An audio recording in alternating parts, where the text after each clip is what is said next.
Hallo und willkommen zu meiner zweiten Folge des deutschen Vlogs aus Südkorea. Ich weiß, dass diese Folge jetzt ein bisschen spät kommt. Leider sind mir ein paar Sachen dazwischen gekommen, wie meine Rückreise nach Korea. Und dann bin ich krank geworden. Und eigentlich habe ich noch super viel Material aus Korea selber und noch aus Deutschland in der Pipeline. Aber ich habe mir gedacht, wenn ich jetzt dieses Video nicht mache, weil meine Challenge war ja ein deutsches Video pro Monat, dann werden es ja schon 2 Monate, die dann vorbei sind. Und dann habe ich mir gedacht, ich ziehe das jetzt mal vor. Also ich war jetzt 4 Wochen in Deutschland zu Besuch. Ich hatte jetzt keinen Reverse Culture Shock, meistens. Aber ich habe mir gedacht, ich mache dieses Video, vielleicht ein Vergleich. Also Dinge, die mir in Deutschland aufgefallen sind, die halt anders sind als in Korea. Also ich habe mir hier so eine Liste aufgestellt und die gehen wir einfach mal durch. Das sind jetzt 15 Punkte. So, genug geredet. Auf geht's. Nummer 1. Ich musste in Deutschland zur Bank gehen. Ich brauchte einen neuen Aktivierungsbrief für mein neues Handy. Und dann bin ich halt dahin gegangen. Ich musste zwischendurch auch meine Adresse ändern. Und dann meinten die zu mir, das Ändern der Adresse dauert 2 Tage. Und dann senden wir ihnen den Brief zu. Und so in einer Woche haben sie dann den Brief. Und ich dachte mir so, das dauert ganz schön lange. Ich meine, es war okay. Ich war nicht in Eile. Und dann in Korea, also mobiles Banking könnt ihr einfach direkt einrichten. Ihr ladet einfach die App runter und dann tragt ihr eure Daten ein, loggt euch da ein und dann könnt ihr das halt direkt benutzen. Überweisungen dauern so 5 Sekunden oder so. Was ich nicht von Online-Banking übrigens sagen kann. Also Online-Banking ist wirklich ein Pain in the... Ihr versteht schon, in Korea, weil man muss irgendwelche Sicherheitszertifikate runterladen, man muss irgendwas einstellen auf seinem Computer, Laptop, was auch immer man benutzen möchte. Und das ist einfach so schwer, da irgendwie durchzublicken und dann müssen die das irgendwie für einen auch noch freigeben bei der Bank, dass man das überhaupt benutzen darf. Also allein hätte ich das niemals im Leben hinbekommen, das alles einzurichten. Also ich glaube, sogar Koreaner sind da so ein bisschen verloren teilweise.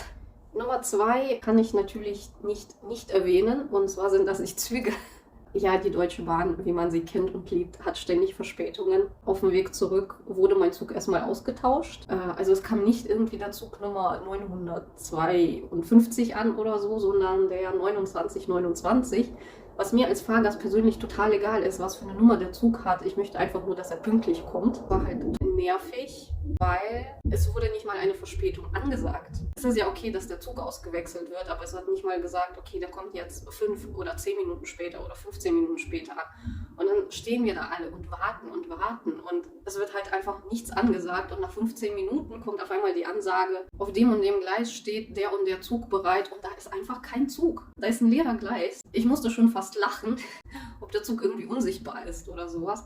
In Korea gibt es sowas gar nicht. Ich glaube, die höchste Verspätung, die ich jemals selber miterlebt habe, waren 8 Minuten. Und das war wirklich, wirklich ein extrem selten. Also das war der einzige Fall in 1,5 Jahren. Es kommt manchmal vor, dass die Züge mal 2-3 Minuten zu spät kommen. Aber ansonsten sind die immer pünktlich.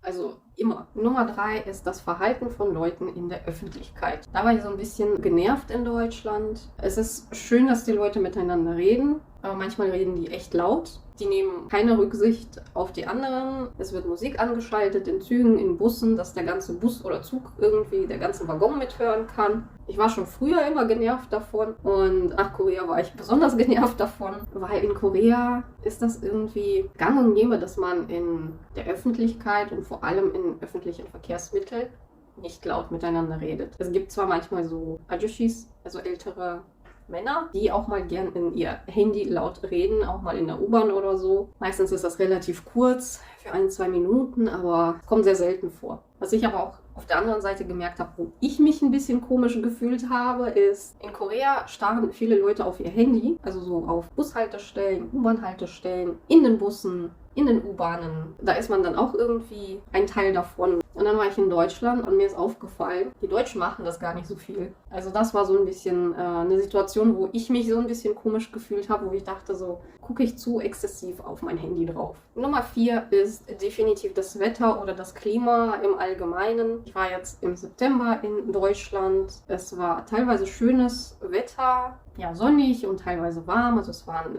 zwischendurch mal so 18 Grad. Aber es waren zwischendurch auch mal 12 Grad und es war richtig kalt und es war richtig regnerisch und richtig eklig und man war zu Hause und es ist kalt. meine Füße frieren dann ständig in Deutschland und so weiter und so fort. Also ich war wieder in diesem Friermodus, den ich in Korea nicht habe. In Korea ist der Herbst halt schön.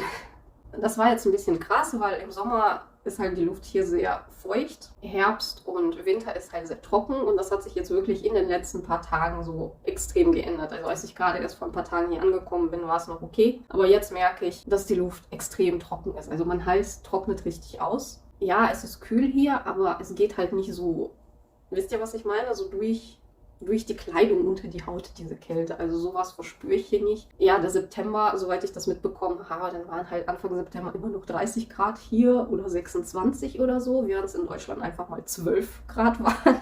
Meistens ist halt schönes Wetter hier in Korea, im Gegensatz zu Deutschland, wo es ja echt grau und deprimierend ist.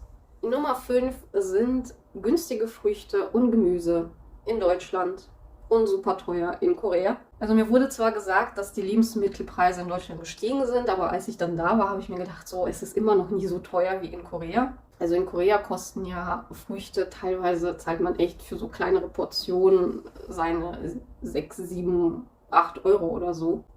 In Deutschland liegt man da immer noch bei seinen 3, 4 Euro oder sowas. Ja, ich kann vielleicht als Tipp geben, wenn ihr wirklich Früchte in Korea kaufen wollt oder Gemüse und das halt zu günstigeren Preis, geht vielleicht zu einem Markt in Korea, weil ich glaube, auf diesen traditionellen Märkten, da kann man die Sachen ein bisschen günstiger kriegen. Also da, wo die ganzen Anschmaß, also die älteren Damen das Ganze verkaufen, ist dann ein bisschen günstiger, glaube ich, dort von dem, was ich gesehen habe, als in Supermärkten. Aber das hängt auch von den Früchten und Gemüse selber ab. Also Sachen, die Koreaner halt sehr oft essen, Zwiebeln, Knoblauch, das ist halt günstig hier, aber irgendwas Besondereres kann schon sehr teuer werden.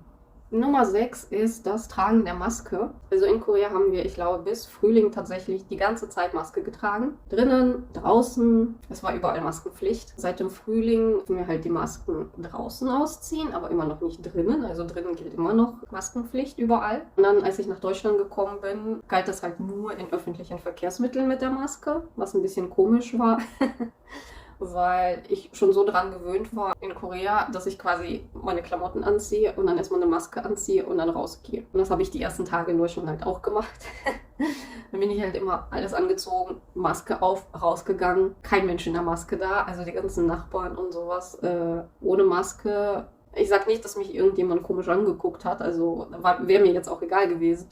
Aber im Großen und Ganzen diese Idee, wo ich dann immer so geguckt habe, so, oh, ich bin ja die Einzige in der Maske und dann erstmal ausziehen. Hätte ich natürlich auch weitertragen können. Mich stört es nicht, die Maske zu tragen. Ich habe jetzt 1,5 Jahre lang die Maske überall getragen oder halt 1 Jahr lang durchgehend überall, auch im Hochsommer in Korea draußen, wenn es über 30 Grad waren, schwül, Hitze und alles und trotzdem waren alle mit Maske da. Also sogar das habe ich überlebt. Von daher ist mir das, wenn mir Leute jetzt sagen, so ja, die Koreaner können ja jetzt endlich auch mal die Masken ausziehen, denke ich mir so, das ist hier jetzt auch egal. Also wenn man einmal im Hochsommer hier mit Maske rumgelaufen ist für ein paar Monate, dann tut es jetzt im Herbst oder Winter auch nichts mehr. Also es ist ja sogar angenehm, weil es warm im Gesicht ist.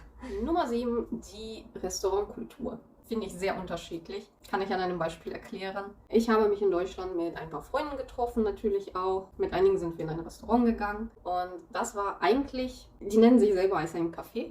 Man kann auch frühstücken gehen, man kann da Kaffee trinken gehen, man kann aber auch zu Mittag essen. Also die Speisekarte ist halt relativ lang, es gibt sehr viele unterschiedliche Gerichte. Da kann man auch Kuchen haben, dann kann man auch verschiedene Tees haben und dann kann man dort aber auch bis zum Abend bleiben, weil abends gibt es da auch Cocktails. Also im Grunde genommen kann man da den ganzen Tag leben.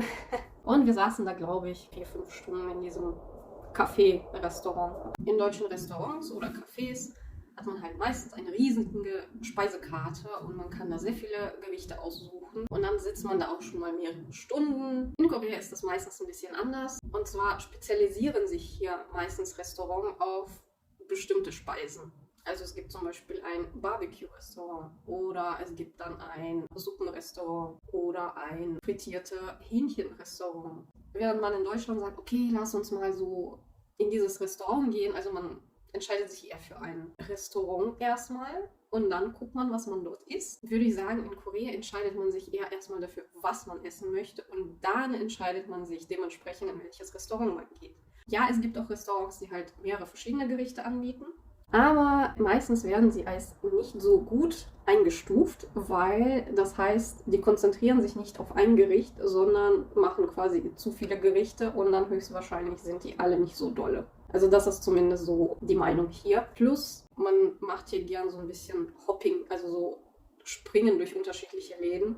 Also sprich, man isst erstmal an einem Ort, dann geht man in ein Café und trinkt dort einen Kaffee, also an einem anderen Ort. Und wenn man trinken gehen möchte, dann geht man vielleicht nochmal zu einem anderen Ort. Also man geht so durch mehrere Läden. Und einmal war ich so immer noch in diesem Gefühl drin, so, okay, jetzt sind wir fertig mit dem Essen, lass uns woanders hingehen. Und dann ist mir eingefallen, nee, so macht man das ja in Deutschland meistens nicht. Nummer 8 ist ÖPNV. Also die öffentlichen Verkehrsmittel in Korea sind, finde ich, begrenzter. Und ich meine jetzt nicht in ihrem Netz, sondern einfach, dass es sich meistens halt nur auf Busse reduzieren lässt. Ja, in Seoul gibt es halt das riesige U-Bahn-Netzwerk, aber halt nicht in anderen Städten. Also wirklich nur in Seoul. Und andere Großstädte in Korea haben halt nur ein paar wenige U-Bahn-Linien und sonst fahren überall nur Busse. Es gibt noch Taxis. Taxis sind super in Korea, weil die sind echt super günstig. Ich bin, als ich vom Flughafen kam, für 10 Minuten, 15 Minuten Taxifahrt habe ich, glaube ich, 4 Euro bezahlt, was echt super günstig ist und in Deutschland überhaupt nicht möglich wäre. Aber ansonsten fahren halt in Korea überall Busse und dann also keine Straßenbahn. Nicht alle Städte haben U-Bahn, also es haben nur wenige Städte U-Bahn und wenn welche U-Bahn haben, dann halt wirklich nur ein paar wenige Linien. Ich glaube, Busan mit seinen 4 Linien ist so das Maximum nach Seoul und Daegu hat halt 3 Stück und das ist echt interessant, weil diese Städte halt so viel größer als die deutschen Städte sind. Also, sorry, aber Daegu hat 2,5 Millionen Einwohner und hier gibt es nur 3 U-Bahn-Linien und sonst nur Busse. Nummer 9, es laufen keine Verkäufer in Deutschland hinter euch, wenn ihr in einen Laden reingeht. Weil in Korea bin ich manchmal so genervt davon. Und ich glaube, da sind sehr viele Ausländer hier. Und zwar, sobald ihr einen Laden betretet, ob es jetzt Kosmetik, Klamotten oder was auch immer ist. Wobei bei Klamotten geht es noch, glaube ich. Sehr häufig kommen dann erstmal Verkäufer auf euch zu. Oder häufig fragen sie euch vielleicht nicht direkt, aber die laufen euch hinterher. Ich glaube, es ist nie so, dass die dann gucken, ob ihr irgendwas klaut oder sowas. Aber es ist einfach nur so, die wollen euch helfen. Und wenn ihr Fragen habt, dann sind die direkt zur Stelle da. Und dann dieser Druck ist, dass ich irgendwas kaufen muss vielleicht oder so, dass ich dann meistens aus diesen Läden dann rausrenne. Ich glaube, es bessert sich mittlerweile in Korea. Ich glaube, Koreaner sind auch davon genervt. In Deutschland bin ich mal in einen Mangoladen reingegangen. Und dann war da einfach niemand. Also da waren halt ein paar Leute, die auch shoppen waren. Also wenn ich eine Frage gehabt hätte, wüsste ich nicht mal, wen ich fragen soll, weil da einfach niemand war. Und dann habe ich mich aber auch auf einmal so ein bisschen alleingelassen gefühlt. Da habe ich mir gedacht so, okay, also wenn ich mal was kaufen wollen würde oder eine Frage hätte oder sowas, müsste ich erstmal eigentlich herumrennen und suchen, was in Korea nicht der Fall ist, weil sie ja sowieso schon hinter euch herlaufen. Nummer 10, kalte Füße. In Deutschland, Bodenheizung in Südkorea. Wie schon gesagt, das Wetter in Deutschland war echt kalt. Und in Korea habe ich mich schon so dran gewöhnt, den ganzen Sommer und Frühling durch, weil es halt relativ warm ist, bis heiß und schwül, dass ich einfach barfuß zu Hause da rumlaufe. Und dann komme ich nach Deutschland und es ist kalt, es ist windig, es ist eklig. Ich muss mir erstmal 2 Paar Socken anziehen, weil ich so eine Frostbeule in Deutschland immer war und scheinbar immer noch bin. Und in Korea gibt es halt einfach Bodenheizung. Und das ist einfach sehr schön. Also sobald einem kalt ist, kann man halt weiterhin mit nackten Füßen rumlaufen. Ein Nachteil natürlich, und das habe ich jetzt, wo ich krank war, mitbekommen, wo sich das Wetter hier auch so ein bisschen gewechselt hat. Da sind meine Füße halt auch kalt geworden zwischendurch. Ich habe mich aber relativ warm noch gefühlt zu Hause. Also das heißt, sobald man hier die Fußbodenheizung anmacht, steigt ja die Wärme auf. Und dann fühlt sich das ein bisschen, also für den Körper fühlt sich das ja viel wärmer an. Ich meine, es ist schön warm für die Füße, aber dann brennt so ein bisschen der Körper, also man fängt an zu schwitzen. Das heißt, sobald wir jetzt gerade zu Hause irgendwie die Heizung auf 1-2 Grad höher stellen, dann bin ich schon so, aber meine Füße sind halt immer noch kalt. Das heißt, gerade bin ich hier auch am Socken tragen, aber ja, ich glaube, es ist einfach gerade nur Übergangswetter. Nummer 11, Duzen und Siezen. Die koreanische Gesellschaft ist ja so eine Hierarchiegesellschaft, das heißt, man sieht sich meistens, sogar wenn man sich kennt, mehr oder weniger, sogar wenn man im gleichen Alter ist, wird trotzdem quasi gesiezt. Was für mich so ein bisschen erster Schockmoment war, weil ich musste in Deutschland zur Telekom und zur O2 gehen. Und dann war ich erstmal bei der Telekom und dann hat mich eine Mitarbeiterin da so an der Tür abgefangen. Und dann habe ich ihr halt meine Fragen gestellt. Und die so, ja, du kannst dies und das machen. Ja, dann mach das doch mal. Und ich dachte mir so, ich glaube, wir sind eigentlich so Pi mal Daumen im gleichen Alter. Ja, ich weiß, ich sehe vielleicht etwas jünger aus, als ich bin, aber das tut ja nichts zur Sache. Ich bin ja trotzdem Kunde und ich bin nicht deine Freundin. Ich meine, ich verstehe, dass das irgendwo ihre Politik wahrscheinlich ist. Also irgendwann haben die das geändert, dass man halt den Kunden nicht mehr siezt. Vielleicht bis zu einem gewissen Alter, weiß ich nicht. Vielleicht halt nur ältere Leute, dass nur die gesitzt werden. Weil ich kann mir nicht vorstellen, dass meine Mutter in so einen Laden reingeht und sie dann sagen du zu ihr. Bei O2 war das noch ein bisschen witziger. Dann Mitarbeitern so ein nettes Gespräch gehabt und alles, ne? Sagt der Mitarbeiter erstmal, ich glaube, der Typ war jünger als ich. Und dann meinte er erstmal so, ja, bla bla bla, Frau, sowieso. Bla bla bla. Und dann fängt er mich an zu duzen. Also das war so ein bisschen so, entscheide dich so, bin ich jetzt Frau sowieso oder bin ich du? Ja, also ich weiß nicht, ob das am Alter liegt, ob man, wenn man über 30 ist, einfach so ein bisschen mehr Distanz haben möchte, wenn man irgendwie gerade so einen Service bekommt. Wie gesagt, ich verstehe, dass das die Firmenpolitik ist. Ich verstehe, dass das in Deutschland so ist. Ich hatte das auch bei der Arbeit, also mit meinen ganzen Chefs und alles. Wir haben uns immer geduzt. Also ich hatte keinen Chef, den ich siezen musste. Also ich weiß nicht, ob das dadurch jetzt entstanden ist, dass ich jetzt in einer anderen Gesellschaft lebe. Nummer 12. Knöpfe in Zügen und an der Ampel. In Deutschland gibt es ja Ampeln, wo man erstmal so einen Knopf drücken muss, damit es grün wird. In Korea gibt es sowas nicht wirklich. Also es gibt zwar Knöpfe an den Ampeln, aber meistens sind die halt für blinde Menschen, damit da so ein Geräusch kommt. Aber die sind nicht dafür da, um die Ampel halt auf grün umschalten zu lassen. Und dadurch, dass es sowas in Korea nicht gibt, habe ich total vergessen, dass es sowas in Deutschland gibt. Das heißt, ich stand einmal da an der Ampel und habe auf mein Handy geguckt und habe halt gewartet, bis es grün wird. Ich habe auch nicht gemerkt, wie viel Zeit da vergangen ist. Ich glaube, da waren so 1 Minute, 2 Minuten, das war immer noch nicht grün. Und dann stand da plötzlich so ein älteres Paar neben mir und ich habe halt gemerkt, so aus dem Augenwinkel, dass die so langsam so ein bisschen nervös werden und ich dachte mir so, was ist denn los, ne? Und bis die Dame so um mich herumgegangen ist, um halt auf diesen Knopf zu gucken und ich habe automatisch in diese Richtung geguckt und dann sehe ich da diesen Knopf und ich dachte mir so, ich habe den nicht mal gedrückt. Und dementsprechend standen wir da, weil sie dachten, ich hätte den ja schon gedrückt, weil ich schon vorher da stand und dann standen wir da erstmal so 3-4 Minuten und haben auf grün gewartet. Ich dachte mir so, ups. Eine ähnliche Situation hatte ich dann auch im Zug, weil in den Zügen muss man ja auch den Knopf drücken, damit die Tür aufgeht. Und ich stehe da und der Zug kommt an und die Tür geht nicht auf und ich stehe da und warte, bis mir einfällt, dass ich ja den Knopf drücken muss, damit die Tür aufgeht und die ganzen Leute hinter mir stehen und warten auch. In Korea gehen halt alle Türen automatisch auf, in Zügen, also im Bus muss man halt auch wie in Deutschland drücken, ne? In Zügen halt nicht. Da kann man schon mal vergessen, dass man die Knöpfe drücken muss. Nummer 13, das Trinkgeld.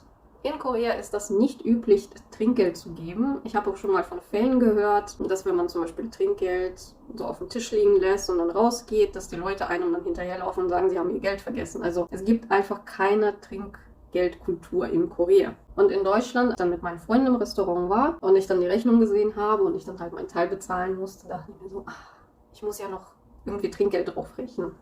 Und ich muss ja irgendwie noch erstmal aufrunden. Und dann musste ich erstmal überlegen, wie viel war das denn normalerweise, dass man so gibt in Deutschland. Ich glaube, meistens sind da so 10-15% oder so. Ich weiß, muss man nicht geben, aber für mich, wenn der Service okay war, mache ich es halt immer trotzdem. Also ich gebe nur kein Trinkgeld, wenn es wirklich schlechter Service war. Sobald irgendwas extrem Komisches, Schlechtes passiert, dann gebe ich halt wirklich kein Trinkgeld, wenn ich wirklich mit dem Service unzufrieden war. Ansonsten gebe ich halt immer ein paar Euros drauf und dann ist es okay. Nummer 14, es gibt in Deutschland kein WLAN in Bussen und Cafés und in Korea schon. Das heißt, jedes Mal, wenn ihr in Korea in einen Bus einsteigt oder in ein Café reingeht, gibt es überall WLAN, auch in Zügen. In Deutschland habe ich auch gemerkt, dass es mittlerweile in Zügen WLAN gibt, zumindest vermehrt, mehr als vorher, was ja schon erfreulich ist. Funktioniert leider nicht immer. Funktioniert in Korea übrigens manchmal auch nicht immer. Zumindest in den KTX-Zügen. Ja, manchmal habe ich da so Probleme. Das WLAN ist zwar da, aber irgendwie kein Internet. Also ich weiß nicht, ob da irgendwie was schief läuft. Also wenn ihr im Bus sitzt, könnt ihr überall WLAN benutzen. Also ihr könnt euch mit dem Bus-WLAN verbinden. Ja, und in allen Cafés gibt es auch WLAN. Das liegt vermutlich daran, weil Koreaner so gerne in Cafés lernen oder arbeiten. Das heißt, sehr, sehr viele Koreaner gehen mit ihrem Laptop einfach in ein Café. Vor allem Studenten. Habe ich mir auch teilweise angewöhnt. Also manchmal hat man ja keine Lust, in seinen eigenen 4 Wänden die ganze Zeit rumzusitzen und zu arbeiten oder irgendwas zu machen. Dann kann man sich halt einfach mal seinen Laptop schnappen und in irgendein schönes Café gehen. Weil in Korea gibt es halt echt sehr, sehr viele atmosphärische, schöne Cafés mit WLAN und dann setzt ihr euch da hin und manche sind sogar extra dafür ausgestattet. Schöne Aussicht oder eine schöne Atmosphäre oder eine schöne Dekoration, was mich gerade so vielleicht ein bisschen inspiriert zum Arbeiten oder aufheitert, aufmuntert, was auch immer. Könnt ihr mal einen Tag dahin gehen, anderen Tag dahin gehen, was echt cool ist. Nummer 15, Fahrradwege. In Korea gibt es auch Fahrradwege, nicht so viele wie in Deutschland und viele Leute achten da gar nicht drauf. Also manche Städte versuchen halt das Fahrradfahren so ein bisschen mehr zu promoten. Das geht aber häufig nicht gut für die Fußgänger aus, weil dann werden einfach die Fußgängerwege zu Fahrradwegen umgewandelt, was natürlich nichts bringt, weil irgendwo müssen ja die Fußgänger auch rumlaufen. Und da gucken die Koreaner einfach gar nicht so viel drauf. Also da hat man halt auch so einen Fußgängerweg und dann eine Hälfte ist für die Fahrradfahrer gedacht und der andere sind halt für die Fußgänger gedacht. Manchmal ist da mitten im Fußgängerweg so ein Baum, den man umgehen muss und dann kommt man sowieso unwillkürlich auf den Fahrradweg. Also es ist totales Chaos, wie ich finde, was Fahrradwege in Korea angeht. Die sind auch nicht gut. Aber wie gesagt, es fahren auch einfach generell nicht so viele Leute Fahrrad hier. Und aus diesem Grund bin ich da auch gar nicht mehr so dran gewöhnt, mehr auf die Fahrradwege zu achten. Als ich dann in Deutschland war, bin ich dann ein paar Mal auf dem Fahrradweg gelaufen. Ja, da waren halt Fahrradfahrer hinter mir, weil in Deutschland wird ja viel, viel mehr Fahrrad gefahren als in Korea. Und dann kamen die einfach so hinter mir her und ich dachte, oh verdammt, ich bin auf dem Fahrradweg. Das ist so ein Ding, wo ich einfach nicht mehr dran gewöhnt bin, darauf zu achten, wo ist der Fahrradweg und wo ist der Fußgängerweg. Das war es auch schon für heute, für meinen deutschen September-Blog aus Korea. Ich hoffe, euch hat dieser Vergleich gefallen. Falls ihr Fragen habt, dann schreibt es mir gerne in die Kommentare. Ich freue mich immer über alles, auch gern über Likes. Und wenn ihr mich abonniert, wäre es noch toller. Das ist aber natürlich euch überlassen. Und ja, wir sehen uns dann im nächsten Monat auf Deutsch. Ansonsten versuche ich jetzt meinen ganzen anderen Content aus Korea und aus Deutschland jetzt endlich mal nach und nach hochzuladen. Wir sehen uns beim nächsten Mal. Ciao!